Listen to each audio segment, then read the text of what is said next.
King टूटनखामुन की tomb से मिलने वाले खजाने में एक नेकलेस ऐसा भी था जिसमें बहुत अनोखे किस्म का कोई पत्थर लगा हुआ था। इस पत्थर की खास बात यह थी कि ना तो इस जैसा पत्थर आज से पहले किसी ने देखा था और ना ही किसी को इसका नाम मालूम था। ग्रीनिश और येलो कलर के इस पत्थर के बारे में जानने के लिए हजारों स्टोन एक्सपर्ट्स ने अपनी महारत आजमा कर देख ली, लेकिन पत्थर का छोटा सा ये टुकड़ा हमारी दुनिया के तमाम पत्थरों से बिल्कुल डिफरेंट था। आखिरकार ये माना जाने लगा कि टूटनखामुन के नेकलेस का ये अनमोल पत्थर हमारी दुनिया का हिस्सा ही नहीं है, बल्कि ये किसी और प्लेनेट से लाया गया है। लेकिन साइंसदानों को ये बात हरगिज हजम ना हो पाई। कई सालों के बाद जब मॉडर्न टेक्नोलॉजी का दौर उरूज पकड़ने लगा तो साइंटिस्ट के एक ग्रुप ने टूटनखामुन के नेकलेस के इस अनोखे और मिस्टीरियस पत्थर की लैब टेस्टिंग की, और इस बार जो रिजल्ट उनके सामने आया उसने पूरी साइंस की दुनिया में हलचल मचा कर रख दी।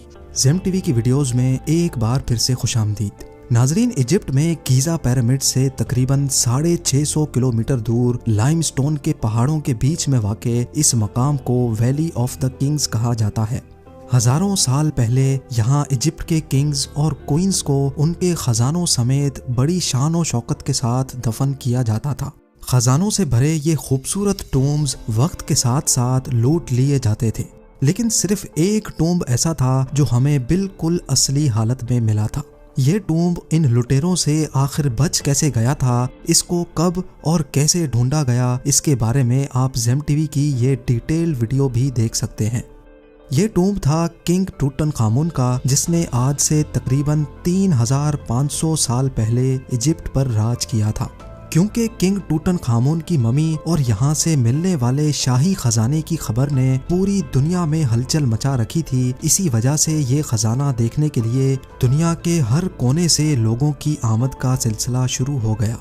प्योर गोल्ड से बनी हजारों चीजें इस खजाने का हिस्सा थी, जबकि इस खजाने में एक ऐसा नेकलेस भी था जो मुख्तलिफ रंगों के कीमती पत्थरों से सजा हुआ था। इन पत्थरों में से सबसे बड़ा और सबसे खूबसूरत पत्थर नेकलेस के बीच में लगा हुआ देखा जा सकता है। बाकी तमाम चीजें तो सबकी पहचान में आ रही थी, लेकिन नेकलेस पे लगा ये खूबसूरत पत्थर आज से पहले किसी ने भी नहीं देखा था। हजारों मिनरलॉजिस्ट और स्टोन एक्सपर्ट्स बुलवाए गए, लेकिन इसकी असल हकीकत से पर्दा ना उठ सका। हमारी दुनिया में अभी तक 200 से भी ज्यादा जेम स्टोन्स पाए जाते हैं, लेकिन हैरत अंगेज तौर पे ये अजीब पत्थर इन सब से काफी ज्यादा डिफरेंट था। कुछ तो था पत्थर के इस अनमोल टुकड़े में जो अनकरीब सबको चौंका देने वाला था। वहाँ के लोकल्स ये बात मानने पर मजबूर हो गए कि टूटनखामुन के नेकलेस का ये पत्थर कोई जादुई पत्थर है या फिर ये किसी और प्लेनेट से लाया गया है। कई सालों के बाद साइंसदानों और मिनरलॉजिस्ट के एक ग्रुप ने इस पत्थर की असल हकीकत जानने के लिए इसका पहली बार लैब टेस्ट किया, क्योंकि उनका भी यही ख्याल था कि टेस्ट के जरिए जो कुछ होगा खुलकर सामने आ जाएगा। लेकिन बजाय मामला सुलझने के वो मजीद उलझता चला गया। लेबोरेटरी टेस्ट से एक बात तो क्लियर हो गई कि जिसको इतने सालों से पत्थर माना जा रहा था वो असल में पत्थर नहीं बल्कि कांच का एक टुकड़ा है। लेकिन जो चीज एक्सपर्ट्स को डिस्टर्ब कर रही थी वो ये थी कि गिलास के इस टुकड़े की प्रॉपर्टीज नॉर्मली पाए जाने वाले गिलास से काफी ज्यादा मुख्तलिफ थी। नॉर्मली कांच वॉल्केनिक होता है, यानी उबलता हुआ गर्म लावा जब किसी वजह से फौरन ठंडा होता है तो वो कांच बन जाता है। ज्यादातर लावा जब पानी से टकराता है तो वो काले रंग के क्रिस्टल गिलास में तब्दील हो जाता है। लेकिन कांच का ये टुकड़ा ना ही दिखने में वॉल्केनिक लग रहा था और ना ही लैब टेस्ट में ऐसा कुछ साबित हो सका। लेबोरेटरी टेस्ट से मजीद ये भी जाना गया कि गिलास का ये टुकड़ा 1800 डिग्री सेंटीग्रेड से भी ज़्यादा के टेम्परेचर पे बनाया गया है, जबकि वॉल्केनो से निकलने वाला उबलता हुआ लावा सिर्फ 1100 डिग्री सेंटीग्रेड जितना ही गर्म होता है। गिलास का ये टुकड़ा 3500 साल पहले एंशिएंट इजिप्शियंस के पास आखिर आया कहाँ से था, और यही वो सवाल था जो रिसर्चर्स की टीम को लगातार परेशान कर रहा था। दुनिया भर के इजिप्टोलॉजिस्ट, साइंटिस्ट और मिनरलॉजिस्ट सर जोड़कर बैठ गए, क्योंकि टूटनखामुन के नेकलेस पर लगा कांच का ये टुकड़ा अब एक मिस्ट्री बन चुका था। कई साल गुजर गए, लेकिन बदकिस्मती से कोई भी ये मालूम ना कर सका कि आखिर ये अनमोल कांच आया तो आया कहाँ से। लेकिन फिर आखिर वो दिन आ ही गया जिसका सबको इंतजार था। अफ्रीकन सहारा, जो कि इतना बड़ा है कि उसने कई मुल्कों को अपनी लपेट में लिया हुआ है। 92 लाख स्क्वायर किलोमीटर पर फैला हुआ ये डेजर्ट अल्जीरिया, मॉरिटानिया, माली, नाइजर, लीबिया और सूडान के साथ साथ इसका एक बहुत बड़ा हिस्सा इजिप्ट में भी आता है। इजिप्ट का शहर कायरो, जहाँ के म्यूजियम में टूटन खामून का खजाना मौजूद है, वहाँ से तकरीबन 1000 किलोमीटर दूर बीचों बीच डेजर्ट से एक काफिला गुजर रहा था।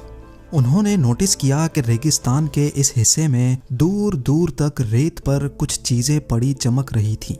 करीब जाकर देखा गया तो गर्म रेत पर हजारों नहीं बल्कि लाखों कांच के टुकड़े बिखरे पड़े थे, और ये कांच की वही किस्म थी जो टूटन खामून के नेकलेस में पाई गई थी। ये मंजर काफी अजीब महसूस होता था, क्योंकि जिस जगह से सालों में कोई नहीं गुजरता, वहाँ पे इतनी तादाद में कांच के अजीब टुकड़े मिलना काफी हैरान कुन था। ये बात पूरे इजिप्ट में आग की तरह फैल गई, और जल्द ही रिसर्चर्स की टीम तक भी, जो कि सालों से इस खास गिलास के टुकड़े पर तहकीक कर रही थी। वो सवाल जिसका कई सालों से जवाब नहीं मिल रहा था, उसका जवाब अब आखिरकार सबके सामने आ चुका था। टूटन खामून के नेकलेस का कांच 1000 किलोमीटर डीप इजिप्ट के रेगिस्तान से लाया गया था, जिसको अब डेजर्ट गिलास का नाम दे दिया गया। लेकिन हजारों मील के एरिया पर फैले कांच के ये टुकड़े आखिर आए कहाँ से थे? ये जानने के लिए जरूरी था कि रेगिस्तान का रुख किया जाए। मुसलसल 3 दिन और 3 रातें सफर के बाद वो पॉइंट आ गया जिसकी रिसर्चर्स को तलाश थी। ये रेत का वो समंदर है जहाँ दूर दूर तक ना ही कोई इंसान नजर आता है और ना ही कोई जानवर। कांच के बेशुमार टुकड़े रेत के ऊपर, जबकि कई रेत के अंदर भी धंसे हुए थे। ऐसा मालूम होता है कि यहाँ किसी दौर में कोई बहुत बड़ा वाक़या हुआ था, जिसकी वजह से ये डेजर्ट गिलास बना था। पिछले कई सालों के दौरान जहाँ इस पुरअसरार कांच के टुकड़ों के बारे में कोई इन्फॉर्मेशन नहीं थी, वहीं अब रिसर्चर्स के सामने ऐसे लाखों टुकड़े बिखरे पड़े थे। अब जानना यह था कि आखिर ये यहाँ पर आए कैसे। कई सैंपल्स का मॉडर्न लैब टेस्ट किया गया तो मालूम पड़ा कि इनमें कुछ ऐसे पार्टिकल्स भी थे जिनका ताल्लुक वाकई हमारी अर्थ से नहीं था। लेकिन एक और बहुत अहम इंफॉर्मेशन भी थी जो इसी टेस्ट के जरिए मालूम पड़ी, और वो ये थी कि गिलास का ये टुकड़ा आज से तकरीबन 3 करोड़ साल पुराना है। साइंसदानों का मानना था कि इसका सिर्फ एक ही मतलब है कि इस एरिया में कोई बहुत बड़ा मीटियोराइट गिरा होगा। वैसे तो अर्थ की तरफ रोजाना कई मीटियोराइट्स आते हैं, लेकिन जैसे ही वो अर्थ के एटमॉस्फेयर में दाखिल होते हैं तो फ्रिक्शन की वजह से इनमें आग भड़क जाती है और वो जमीन पर गिरने से भी पहले भाप बनकर उड़ जाते हैं। लेकिन अगर किसी मीटियोराइट का साइज काफी बड़ा हो तो वो हमारी जमीन तक पहुंचने में कामयाब हो जाता है, और जाहिर है उसके नतीजे में काफी ज्यादा नुकसान भी होता है। मीटियोराइट के जमीन पर गिरने की वजह से होने वाला धमाका न्यूक्लियर बॉम्ब के धमाके से भी 10,000 गुना ज्यादा होता है, और उसके नतीजे में निकलने वाली गर्माइश इतनी ही होती है जितना सूरज का सरफेस गर्म होता है। मीटियोराइट्स के गिरने की सबसे बड़ी निशानी ये होती है कि वो जमीन पर बहुत बड़ा क्रेटर छोड़ जाते हैं, इतना बड़ा कि ऐसा लगता है कि आप किसी खाई के किनारे पर खड़े हों। लेकिन रेगिस्तान के इस हिस्से में दूर दूर तक ऐसा कोई क्रेटर मौजूद नहीं था जिसको देखकर ये लगे कि यहाँ कोई मीटियोराइट गिरा था। डेजर्ट गिलास की मिस्ट्री एक के बाद एक नया मोड़ ले रही थी। टूटन खामून के नेकलेस से बात शुरू होकर अब मामला मीटियोराइट्स तक जा पहुंचा था। गिलास एक्सपर्ट्स से लेकर मीटियोराइट एक्सपर्ट्स तक सारे यही गुत्थी सुलझाने में लगे थे। लेकिन फिर फारूक अल्बाज, जो कि एक साइंटिस्ट और जियोलॉजिस्ट भी हैं, उन्होंने इस उलझी हुई गुत्थी को आखिरकार सुलझा ही दिया। डॉक्टर फारूक ने सैटेलाइट इमेज के जरिए रेगिस्तान के इस हिस्से से 100 किलोमीटर दूर एक ऐसे स्पॉट की निशानदेही की जहां किसी दौर में मीटियोराइट गिरा था। साथ ही साथ जियोलॉजी के एक्सपर्ट होने की हैसियत से उन्होंने ये भी बताया कि 7000 साल पहले रेत का ये समंदर असल में हरा भरा होता था, जहां नदियां भी बहती थीं और कई लेक्स भी मौजूद थी। क्योंकि ये गिलास 3 करोड़ साल पुराना है और तब यहाँ का नक्शा डिफरेंट हुआ करता था। यहाँ से 100 किलोमीटर दूर सैंडस्टोन के इन पहाड़ों पर जब आग से भरा मीटेराइट गिरा तो उसने एक ही झटके में सैंडस्टोन्स को पिघला दिया होगा। पिघलते हुए सैंडस्टोन का लावा पानी पे गिरने की वजह से फौरन ठंडा हुआ तो ये अनोखा सिलिका ग्लास बन गया, जो नदियों के प्रेशर से बहता हुआ 100 किलोमीटर दूर इस पॉइंट तक आ गया है। नाजरीन, डेजर्ट ग्लास की मिस्ट्री को सॉल्व करने में साइंसदानों को पूरे 100 साल लग गए। इस ग्लास को डेजर्ट ग्लास या फिर प्योर सिलिका ग्लास भी कहा जाता है, जो कि सिर्फ अफ्रीका के इस डेजर्ट में ही पाया जाता है।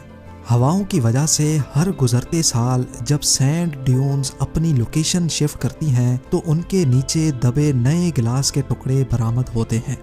अभी तक रिसर्चर्स को जो सबसे बड़ा टुकड़ा मिला है उसका वजन 26 केजी बताया जाता है।